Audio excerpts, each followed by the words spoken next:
D. Docs present Wonder number 36, the complete story of Phineas and Ferb, how two stepbrothers built the greatest summer in television history. Black silence. Then the gentle buzz of a cicadas, a sprinkler clicks across a freshly cut lawn. Somewhere in the distance, a lawnmower hums. A basketball bounces against warm pavement. A screen door slams shut. The faint jingle of an ice cream truck drifts through the neighborhood. And then a single voice says, "Hey, Ferb." A beat. "I know what we're going to do today." For just a second, you're a kid again. The school year is finally over. Your backpack has been thrown into the corner of your room. The calendar says June. The days feel impossibly long. Your biggest responsibility is deciding what game you're going to play before the streetlights come on. Every morning feels like a brand new adventure. Every afternoon feels endless. And every morning promises something even bigger than today. If you grew up during the late 2000s, there was one television show that understood that feeling better than almost anything else. Not because it was realistic, but because it understood something children instinctively know.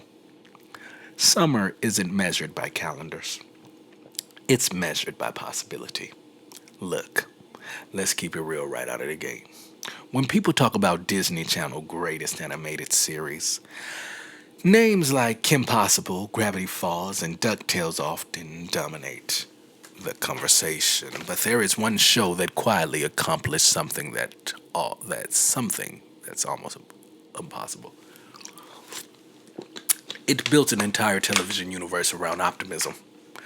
There were no chosen ones, no ancient prophecies, no hidden destiny, just two brothers, a backyard, and an imagination so limitless that every single sunrise became another opportunity to build the impossible.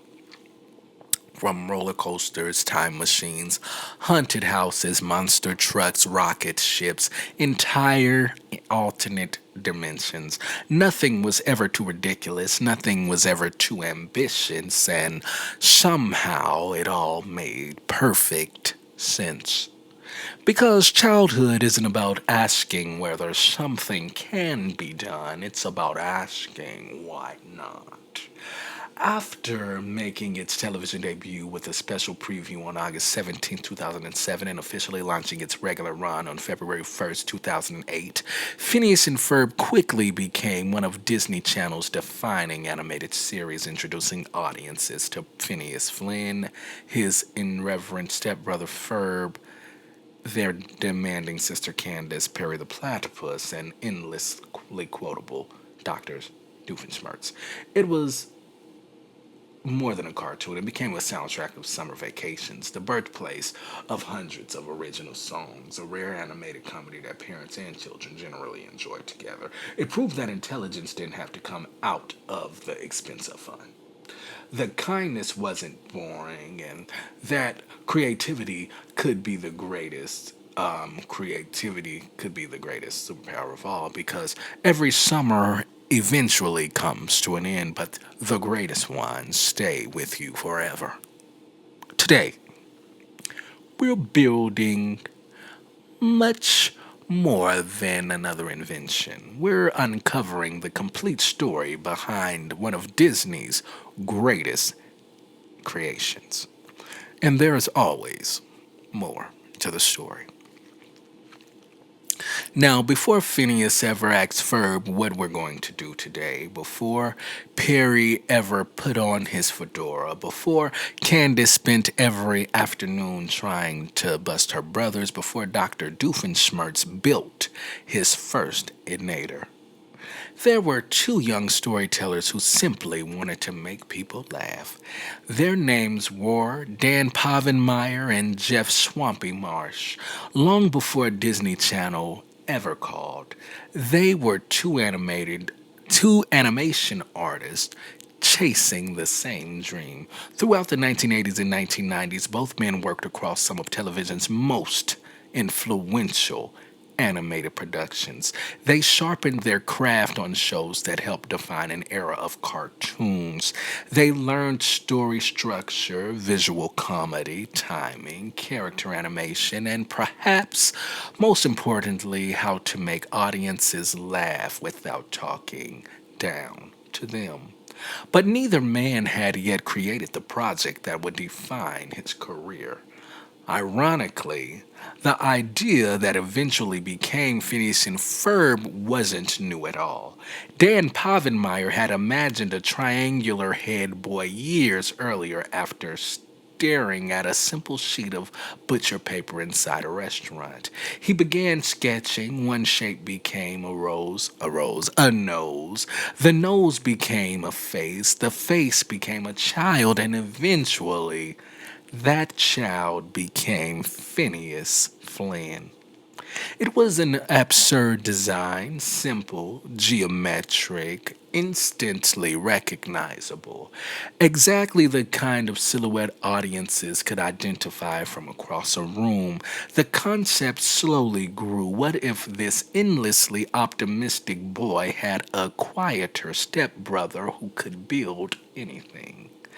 What if every episode happened during one endless summer vacation? What if each day began with unlimited possibility, only for everything to disappear before the adults ever noticed? It was brilliant because it perfectly reflected childhood. As kids, your greatest accomplishments often felt invisible to adults. You could spend an entire afternoon building a fortress in the backyard, create an imaginary civilization, defeat dragons, travel through space, and by dinner, it all existed only inside of your memory.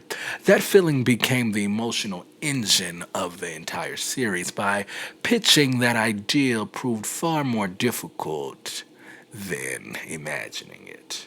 Studio after studio passed. Executives questioned the unusual art style. The structure seemed repetitive. Some couldn't understand why every episode intentionally repeated itself.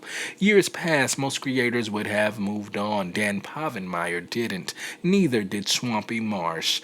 They kept refining, kept pitching, kept believing. Then Disney finally saw what they saw. Not another cartoon, not another sitcom, not another toy commercial.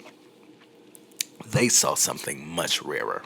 A philosophy, a television series built around one simple idea.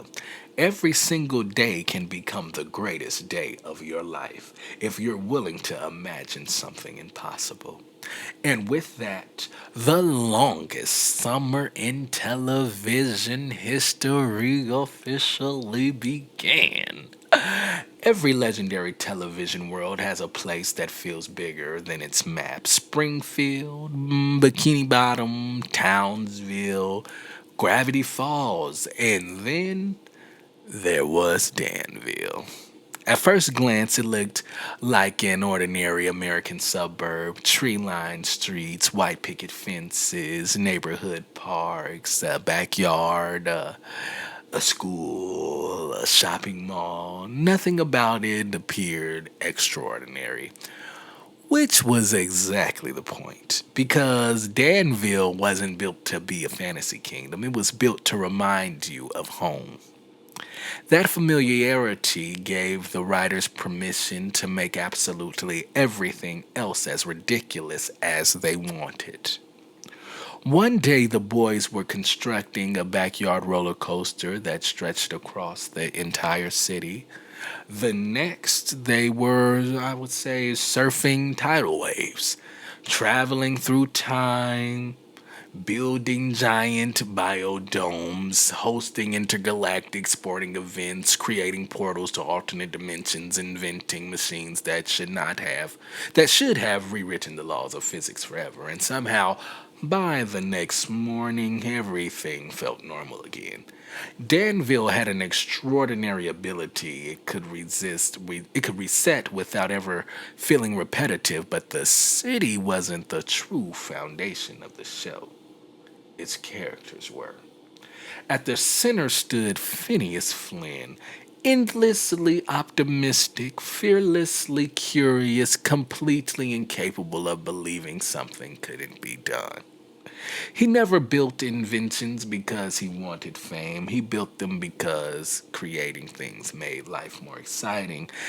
His optimism wasn't naive, it was contagious. Standing beside him was Ferb Fletcher, a boy of remarkably few words, but limitless action. If Phineas dreamed it, Ferb quietly made it possible. Some television duos rely on conflict. Phineas and Ferb relied on trust. Neither brother competed with the other. Neither tried to prove he was smarter. There were no jealous rivalries. No dramatic betrayals, only complete confidence that together they could build anything. Then there was Candace, perhaps the show's most misunderstood character. For years, viewers laughed because she could never prove what her brothers had done. Every invention vanished, every piece of evidence disappeared, every adult arrived just a few seconds too late. But underneath the comedy, Candace represented something surprisingly human. She wanted to be believed. She wasn't trying to ruin summer. She simply wanted someone else to see what she had seen. And somehow, the universe always conspired against her. The running joke became one of the television's greatest exercise in comedic frustration. Every audience member knew she was right, which made watching her fail oddly heartbreaking.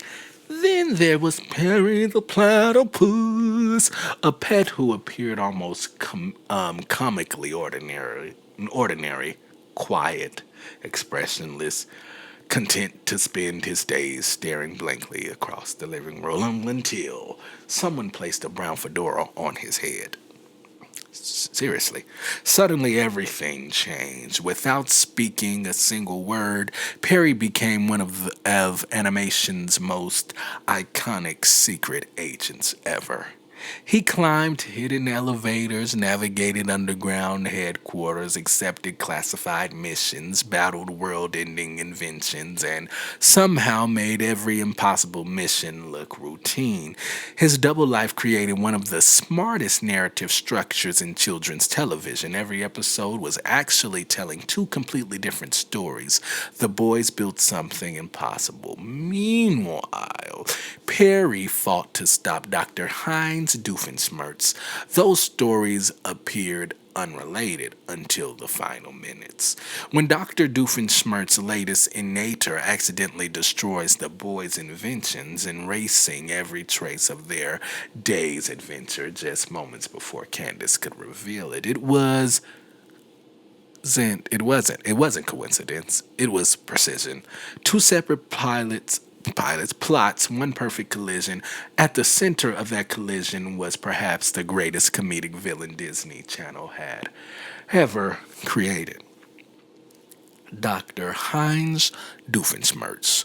On paper, he should have been terrifying, an evil scientist, mountain of bizarre inventions, a man obsessed with taking over the tri-state area. Instead, he became something far more memorable. He became lovable, Every elaborate evil scheme was overshadowed by stories about awkward childhood birthdays, neglectful parents, garden gnomes, or yet another hilariously tragic memory beginning with, "When I was a boy." His backstories were so absurd, so strategically specific, the audience often found themselves rooting for him. Not because they wanted him to win per se, but because they wanted him to finally catch a break. That was the genius of Phineas and Ferb. There were no true villains, I should say, only dreamers.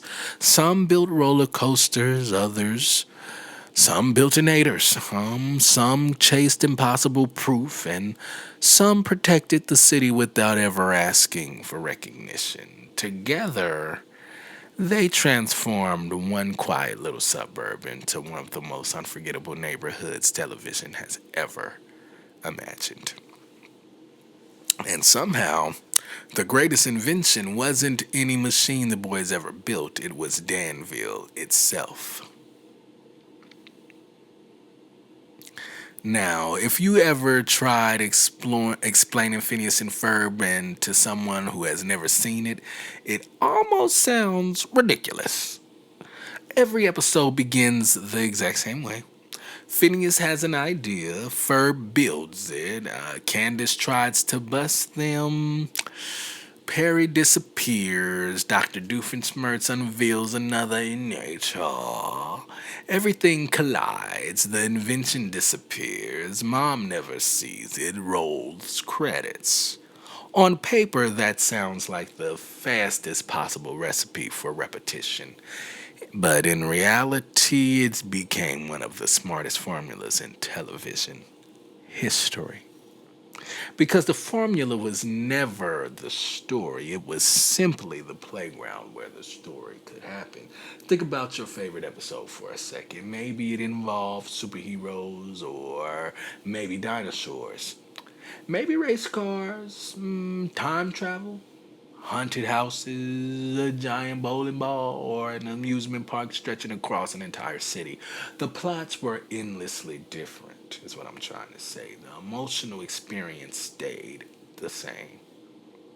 Every morning began with possibility, every afternoon rewarded curiosity, every evening quietly reminded you that tomorrow could be even bigger.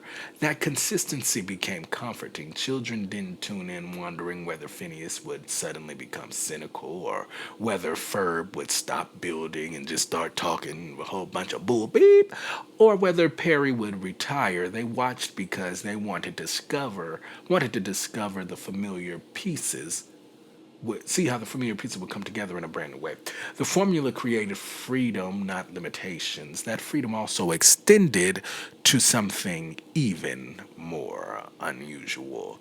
Failure barely existed. Television has traditionally taught audiences through conflict, heroes struggle, villains attack, characters doubt themselves. Someone learns a lesson, someone changes. Phineas and Ferb approach storytelling completely differently. The boys almost never failed. Their inventions worked exactly as intended. The roller coaster functioned, the spaceship launched, the time machine traveled through time, the monster truck crushed everything it was supposed to crush.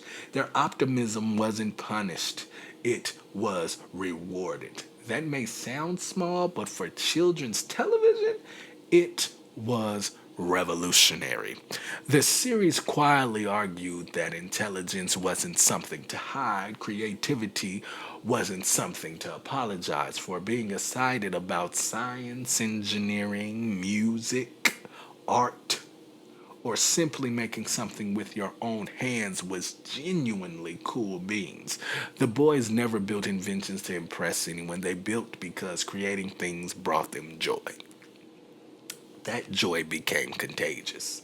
Then there was Candace. Most sitcoms would have eventually allowed her to succeed. One victory, one moment where mom finally believed her. Instead, the writers committed completely to the joke. Okay, committed completely to the joke. Candace remained trapped inside a cycle that everyone understood except the adults around her. It became funnier precisely because the audience knew she wasn't crazy. She was right every single time. The real comedy wasn't that Candace imagined the impossible things, it was that impossible things actually kept happening. And somehow reality always cleaned itself up before Linda walked through the door, or Lindana walked in through the door. Now, anywho, then there was Perry and Doofenshmirtz. Their storyline wasn't simply comic relief. It was the engine secretly powering the entire show. Now, every episode functioned like two separate television series airing simultaneously. One was about childhood imagination. The other was a spy adventure parody for real. Only at the very end did those two worlds collide. Usually by complete accident, though, if we're being honest, it wasn't intentional. Doof's latest innator would destroy the boy's invention, or send it flying into space, or erase every trace of it seconds before Linda arrived. The characters rarely realized they had influenced one another. The audience always did, though, because we're cool cats, you dig. That made the viewers feel smarter. They weren't simply watching the story, they were solving its puzzle. Every episode rewarded paying attention. Every payoff felt inevitable. Not because it was predictable, but because the writers understood exactly how all the moving pieces fit together. That level of structural discipline is extraordinarily difficult to maintain, especially across hundreds of stories. Yet somehow Phineas and Ferb made it look effortless. Because beneath every roller coaster, every giant robot, every outrageous innator, and every impossible invention was one beautifully simple promise. No matter what happened yesterday, tomorrow was another chance to build something incredible.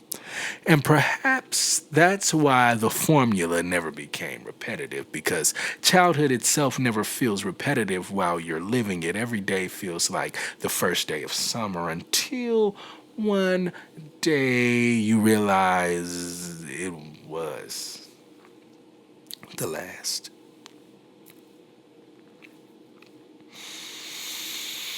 Now, every great television series has a relationship that defines it. Sherlock and Moratti, Batman and the Joker, Tom and Jerry, SpongeBob and Squidward. I was about to say SpongeBob and SquarePants. Phineas and Ferb had something entirely different, a rivalry where neither side actually wanted the other to disappear. On paper, Perry the platypus, and Dr. Heinz Doofenshmirtz were enemies, an elite secret agent versus a self-proclaimed evil scientist. Every episode began the same way. Major Monogram would call. Perry would quietly slip away from the Flynn Fletcher house. The fedora would go on. The elevator would descend. The mission would begin. Alright, like I did that. Okay, anyways. Meanwhile, somewhere across Danville, Doofenshmirtz was putting the finishing touches on another invention. Not a laser, not a death ray, an innator. There was the shrinkinator, there was the turn everything into whatever I wantinator, the de-evolutioninator, the uglyinator, the chicken replacinator, the babyinator. If there was a problem, Doof probably believed there was an innator for it. But here's what made the show brilliant. The inventions themselves were never the joke. Doofenshmirtz was. Every single time, every evil plan came with a 20-minute autobiography. Perry would arrive expecting an epic battle. Instead, he'd receive an unsolicited therapy session. Now, when I was a boy, those 5 words became one of the greatest reoccurring setups in animation history. Suddenly, the audience wasn't hearing about world domination anymore. They were hearing about being forced to wear dresses, being ignored by his parents, being replaced by garden gnomes, losing a balloon, celebrating birthdays alone, eating bizarre childhood competitions. Every explanation somehow became stranger and somehow more believable because beneath every ridiculous story was a lonely kid who just wanted someone to notice him. That's why audiences loved Doofenshmirtz. He wasn't trying to conquer the tri state area, he was trying to convince himself that he mattered. Now, Perry understood that, whether he realized it consciously or not. Watch almost any episode closely. There are countless moments where Perry could permanently stop Doofenshmirtz. He never does. Likewise, Doof almost never builds machines designed to truly eliminate Perry. Their battles become less like wars and more like a weekly ritual. A strange routine, a friendship neither of them would ever admit existed. But when Perry disappeared, Doof noticed. Okay? And when Doof temporarily disappeared, Perry looked genuinely concerned. That's what he told me. Now, some of the show's funniest moments happen when they are forced to work together instead of against one another because underneath the punches, the explosions, the traps, and the endless innators, there was mutual respect. The relationship elevated both characters. Perry barely spoke. Barely speaks. Doof rarely stops talking. One communicates almost entirely through action, the other communicates almost entirely through stories. But together, they form one of television's greatest comedy duos. Then there was another layer most viewers didn't appreciate until they grew older. Doofenshmirtz almost always failed. Not because he lacked intelligence, quite the opposite. He may have been the smartest inventor in Danville. His machines worked. His engineering was extraordinary. His imagination rivaled Phineas and Ferb themselves. His downfall was almost never his science. It was his insecurity. He constantly sabotaged himself, over explained the plans, but built unnecessary self destruct buttons, allowed old emotional wounds to distract him from obvious victories. His greatest enemy was never Perry. It was the belief that he was destined to lose. That makes Doofenshmirtz one of Disney's most fascinating characters. Because unlike many cartoon villains, he was never beyond redemption. Like, never. He simply needed someone to believe he could become more than the worst day of his childhood. And perhaps that was Perry. That's why Perry never defeated him. Never truly defeated him, I should say. Because somewhere beneath the fedora, even Agent P understood some people don't need to be destroyed.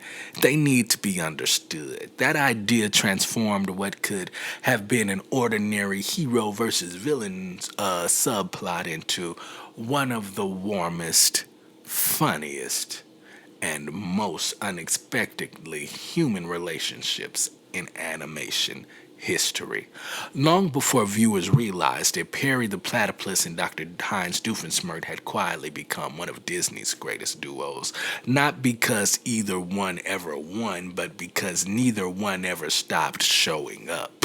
And every summer morning, that was enough. Now,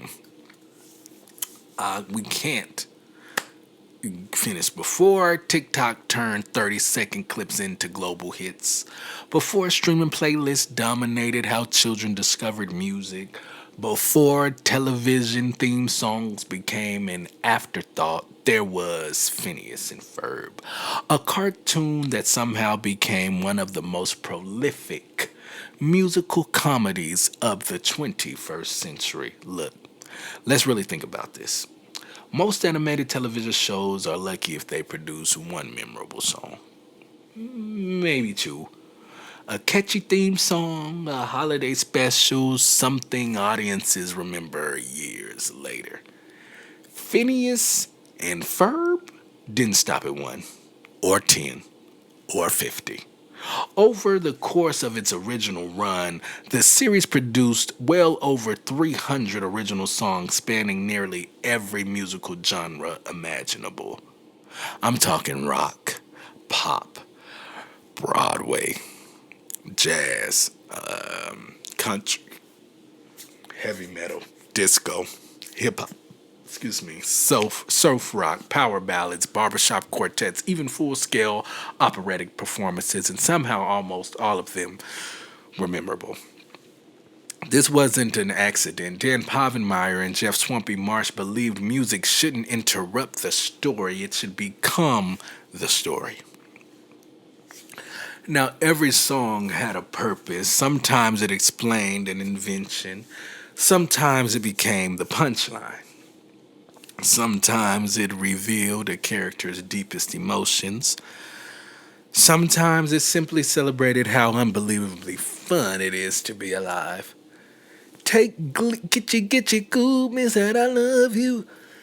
Within the universe, it was just another one of the boys' afternoon projects. Outside the universe, it became an actual hit with audiences. Or, Busted, a duet between Candace and Vanessa. What could have been a simple joke became one of the most beloved songs Disney Channel ever produced. Then there was SIMP, Squirrels in My Pants, Squirrels? Squirrels in my pants, a premise so wonderfully ridiculous that only Phineas and Ferb could transform it into a genuine earworm. And somehow people still know every word. The show understood something many children's programs overlooked. Kids know good music. They don't need simplified melodies. They don't need to be talked down to. If a song is catchy, funny, and emotionally honest, yeah, children will embrace it. Adults will too. That became one of the series' greatest strengths. Let's be honest. Parents weren't rewatching or reaching for the remote when a musical number started. They were laughing right alongside their kids and possibly turning it up. Sometimes they were singing even louder. The music also revealed who those characters truly were. Phineas sang with limitless optimism. Candace's songs were packed with frantic determination. Doofenshmirtz somehow turned years of emotional trauma into bizarre, heartfelt show tunes. Even the villains had incredible vocals. Then there was the opening theme. Just a handful of lines, yet almost every millennial and Gen Z viewer can still recite it from memory. There's 104 days of summer vacation. Don't want to get copyrighted, but those words became more than an introduction. They became a seasonal ritual, if you will. The unofficial anthem of summer itself. The theme did something remarkably difficult. It explained the premise, introduced the central conflict, named the main characters, established the tone, and got stuck in your head. All in under a minute. That level of efficiency is incredibly rare. Music also allowed the writers to experiment in ways dialogue can never. Entire episodes shifted genres. Characters stepped into elaborate fantasy sequences. Emotional beats land harder because they were sung instead of spoken. The songs weren't filler, they were architecture, if you will. Now, I would say remove the music, and Phineas and Ferb becomes a very different show. Perhaps that's why the soundtrack continues to live long after episodes end. People don't just remember the inventions, they remember the melodies, which is major, the harmonies, the jokes hidden inside the lyrics, the feeling of singing along with family without realizing you were creating memories that would last long after summer vacation ended. Because the greatest soundtrack of childhood wasn't playing on the radio. It was echoing from backyard in Danville, echoing from a backyard in Danville. One impossible invention, one unforgettable song at a time. You know, it was just it's so good. Now, some television shows become popular, some become classics, and then a very small number become part of the culture itself.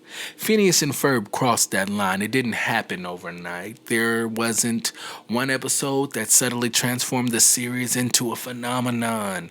Instead, it spread the same way summer memories do, quietly. One family at a time, one backyard at a time, one song at a time. Children told their friends, parents watched with their kids. Older siblings stopped pretending they weren't paying attention. Soon, the show wasn't just succeeding on Disney Channel, it became one of the network's defining franchises. Episodes consistently attracted millions of viewers. Merchandise filled store shelves, books, video games, soundtracks, clothing, toys, school supplies, everything from lunchboxes to Lego style building sets carried unmistakable faces. Phineas and Ferb, Perry, Doofenshmirtz, but popularity alone didn't explain the series' endurance. The real achievement was much harder to measure. It became a show that families genuinely watched together. That sounds simple. It's actually incredibly rare. Most children's programming divides audiences. Kids laugh, parents tolerate it.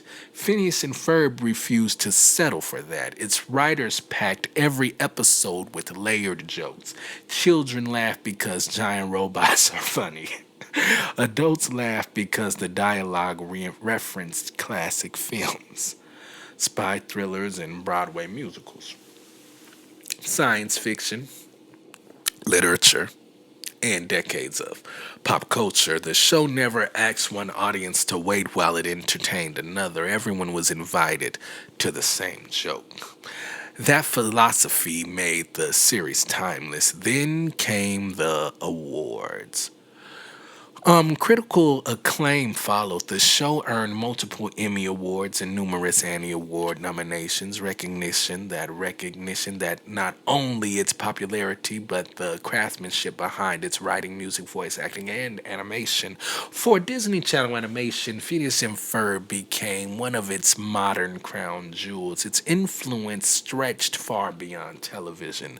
Theme park attractions, live concerts, stage performances, crossovers with other Disney properties, appearances in parades, international broadcasts reaching audiences across dozens of countries. No matter where viewers lived, the language of imagination translated perfectly. Perhaps the greatest symbol of success was Perry the platypus. Think about how unlikely that sentence sounds.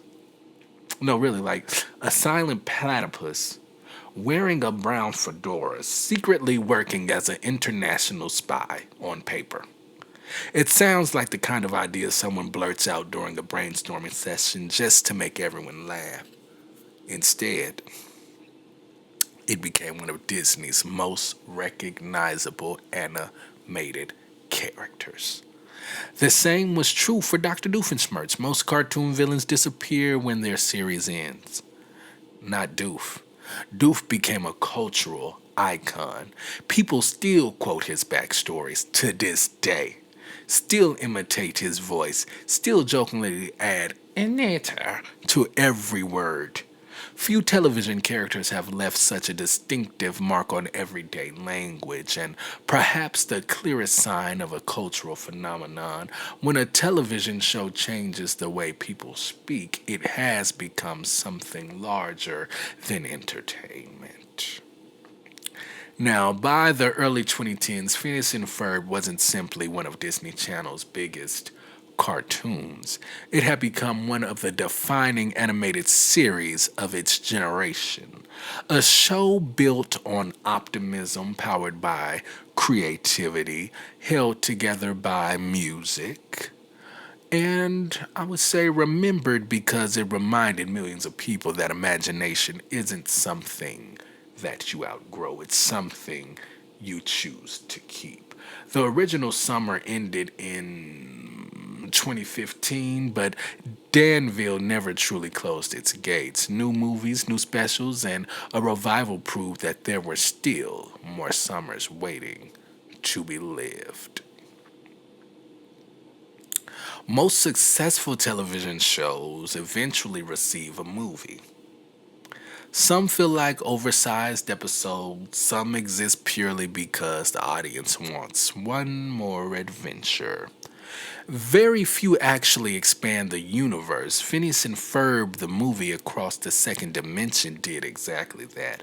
Premiering in 2011, the film wasn't content to simply make everything bigger, it made everything matter more. For years, the series had quietly hinted that Perry the platypus lived a double life. The boys never knew. Candace never knew. Linda certainly never knew.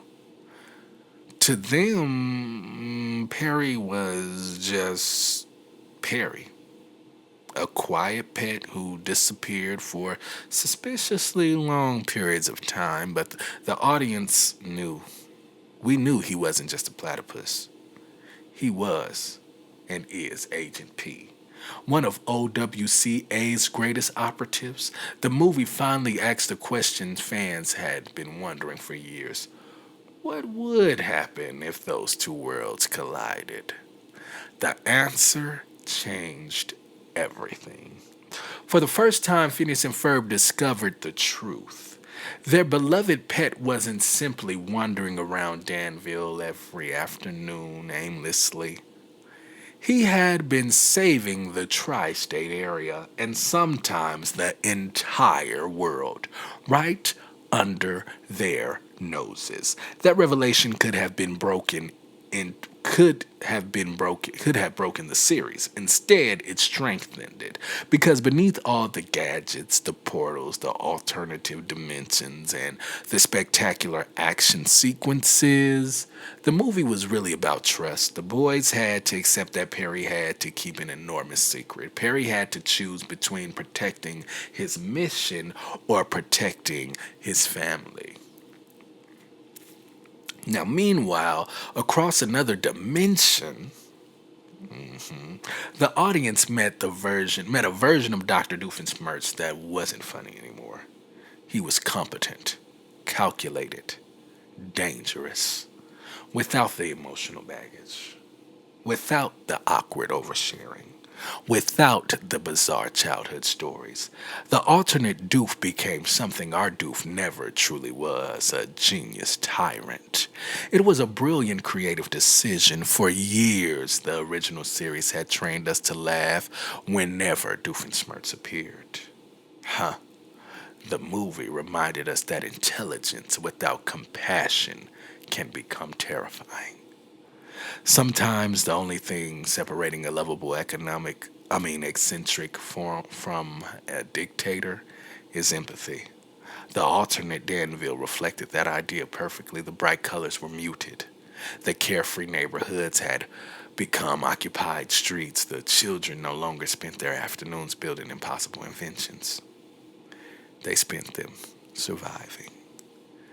It was still Danville, but without joy, without curiosity, without freedom, without summer. For perhaps the first time, Phineas and Ferb allowed itself to ask a surprisingly mature question. What if imagination disappeared? Not because people stopped dreaming, but because someone made dreaming impossible. The answer wasn't another invention. It wasn't another nadir. It was hope. Once again, the boys built. Candace fought. Perry sacrificed. Friends stood together. And imagination defeated fear. When the adventure finally came to an end, the memories had to be erased. The secret identity was hidden once more. Phineas and Ferb, Candace, and their friends surrendered their memories of the adventure so Perry could remain part of their family. The backyard returned to normal and the universe reset, as it always did. Except Perry remembered. The audience remembered. And hidden inside Perry's underground lair, photographs preserved the greatest adventure his family would never know they shared. The boys had discovered the truth, chosen Perry over the truth, and given that truth away. Not because the adventure didn't matter, but because keeping their family together mattered more. The movie proved that Phineas and Ferb wasn't just a clever episodic comedy. It had a heart, it had stakes, and it understood that even the biggest, brightest summer skies require courage to keep it shining.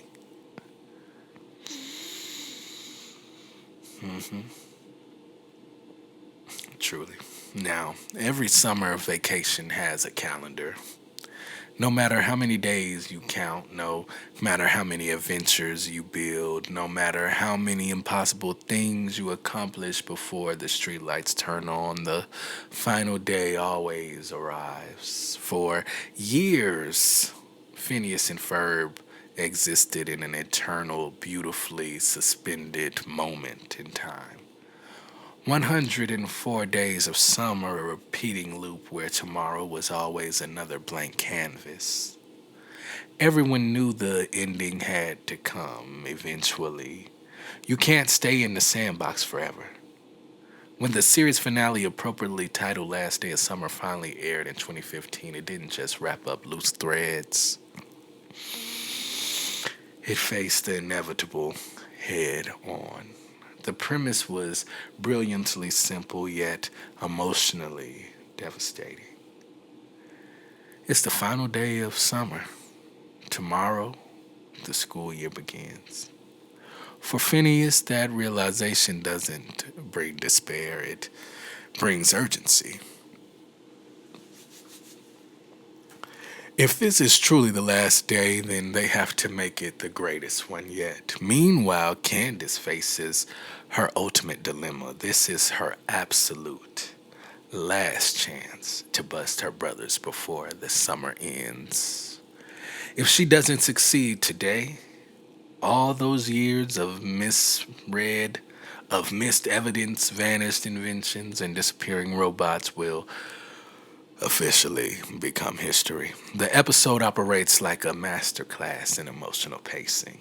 It balances the signature humor of the series with a creeping sense of finality. The inventions are bigger, the stakes feel heavier, even the weather feels different.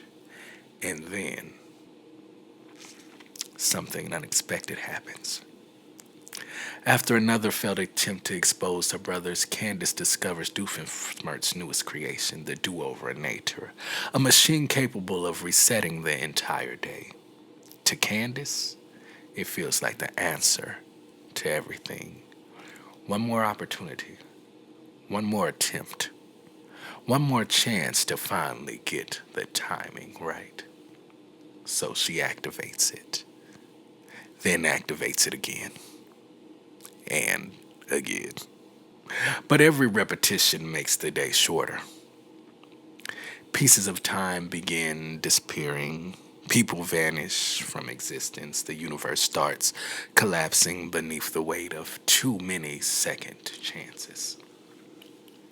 Summer isn't just ending, it's being erased. Every adventure, every invention, every memory threatened with disappearing forever. That narrative stroke was pure genius. What better way to symbolize the end of childhood than the literal erasure of time? To save the summer, the boys don't need a bigger invention, they need to fix the timeline. And in doing so, Candace faces the hardest choice of her life. She finally has the undeniable proof she spent years chasing. The adults are right there. The machine is fully visible. The evidence is absolute. She could finally win. She could finally bust them. She looks at her brothers. She looks at the collapsing world. And she realizes what really matters is that instant. In that instant, Candace realizes she's been chasing the wrong victory. Busting her brothers would never mean as much as protecting the people who gave her the greatest summer of her life. It was a breathtaking moment of character growth. Candace wasn't just a sister who wanted to get her brothers in trouble anymore. She was a protector. She loved them, and she wanted their summer to be remembered, even if no one else would ever believe how extraordinary it truly was. When the timeline is finally restored, the universe resets once more. The final day is restored. The people who disappeared returned, and Candace is given one last opportunity to decide what she truly wants from the summer. Eventually, the sun begins to set. The last adventure comes to an end. And tomorrow waits just beyond the horizon.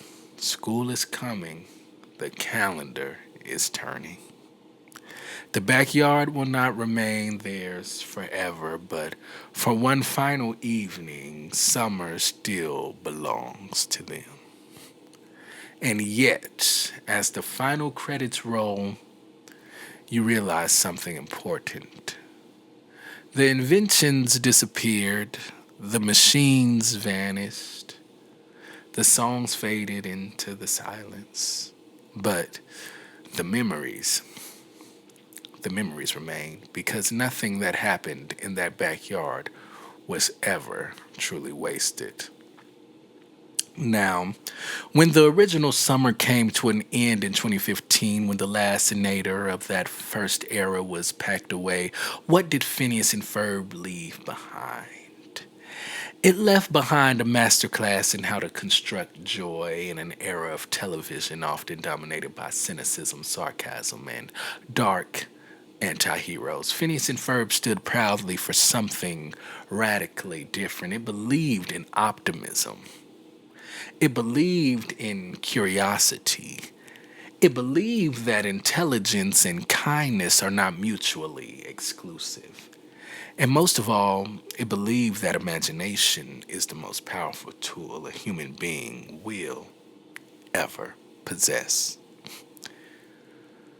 I'd say the series didn't just entertain a generation of children, it shaped how they looked at the world. It taught millions of kids that building something with your hands, asking what if, and spending your afternoons creating rather than consuming is a life well worth living.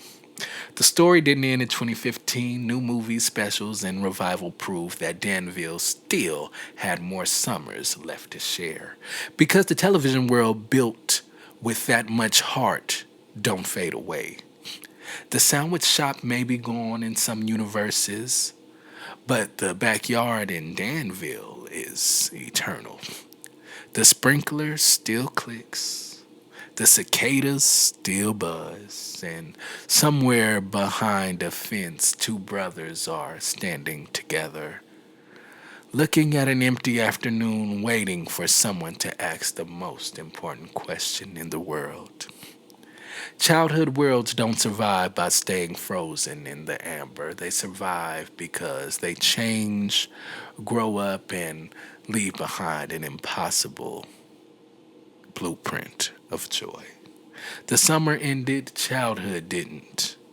Because every generation eventually finds its own empty backyard, its own impossible idea, and someone willing to ask, "Hey, Ferb, I know what we're going to do today."